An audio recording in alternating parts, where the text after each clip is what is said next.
Looking at him when he's singing, he's fighting a war, but it's one that it was not obvious, because he speaks about spiritual wickedness in high and low places where you don't see everything that's wrong, but it's there.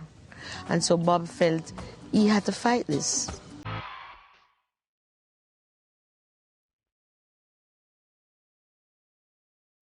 By the mid-70s, the streets of Kingston reflected all the anger and discontent of the Jamaican people. Their politicians had failed to deliver the promised fruits of independence, and Bob Marley expressed his people's frustration at street level.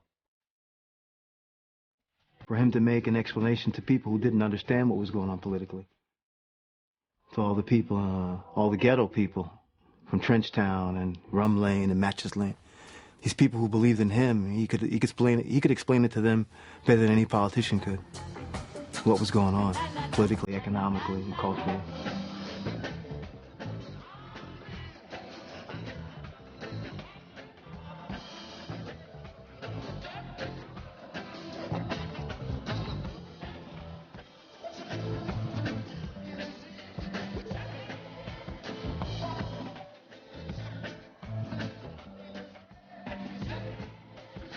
There's a lot of folks in Jamaica who can't read.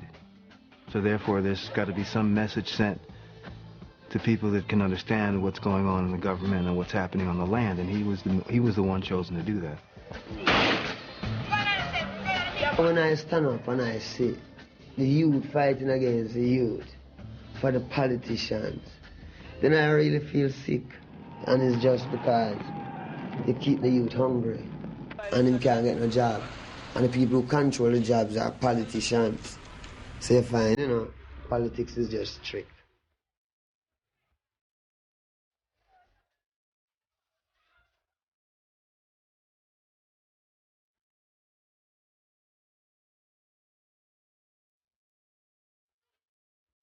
Jamaican politics had become polarized between two warring parties, and each had gunmen to protect their own territories.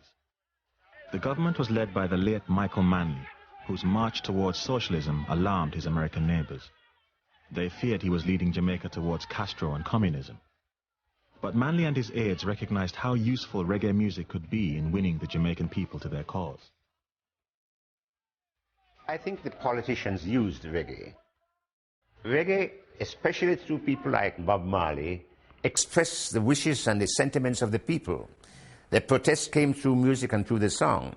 And they said what they disagreed with and what they agreed with. And so you could find out really how the people were thinking by what songs they sang. It was one way by which you could gauge the people.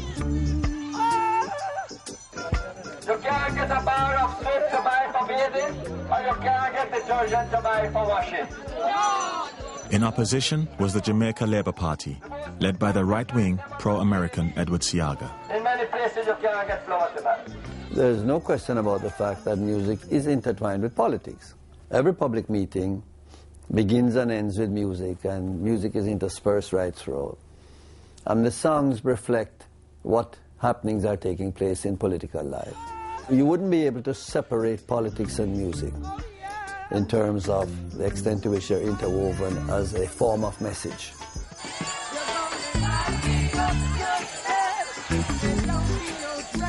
Both parties were using reggae to sell their policies, and both were anxious to conscript Bob Marley. He had the street credibility they lacked. But Bob wanted nothing to do with party politics in his songs.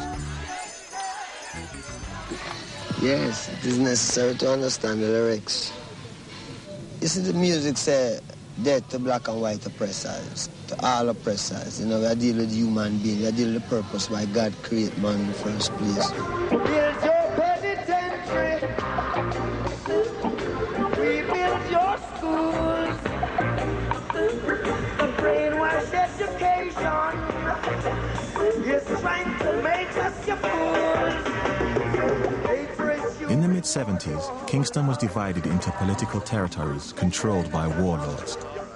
Many believed the CIA was supporting the right-wing Edward Seaga with money, guns and propaganda to bring down the so-called communist government.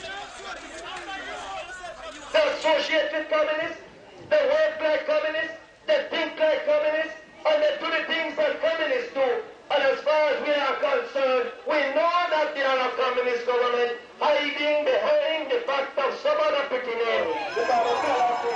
We knew that the violence that came up during those years, and I was in a position very close to see it, was something which was not entirely local. We traced it down to the CIA in many ways. I remember, I think it was around 75. Kissinger himself personally complained that we were carrying on an anti-American campaign, an anti-CIA campaign from our platform. And he named Michael Manley and named me as having said things about America's interference and against the CIA. And he said, "Dudley, you take it from me, I know of no CIA at all operating in Jamaica." I believe the CIA was using the Jamaican Labour Party as its instrument in the entire campaign against the Michael Manley government. I'd say most of the violence was coming from the Jamaica Labour Party side, and behind them was the CIA in terms of getting the weapons in and getting the money in with all the propaganda guidance, because there was a steady stream, a continuous campaign of propaganda against the Manley government. The weapons, there was no problem with getting weapons in, because the ganja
forced to deal with.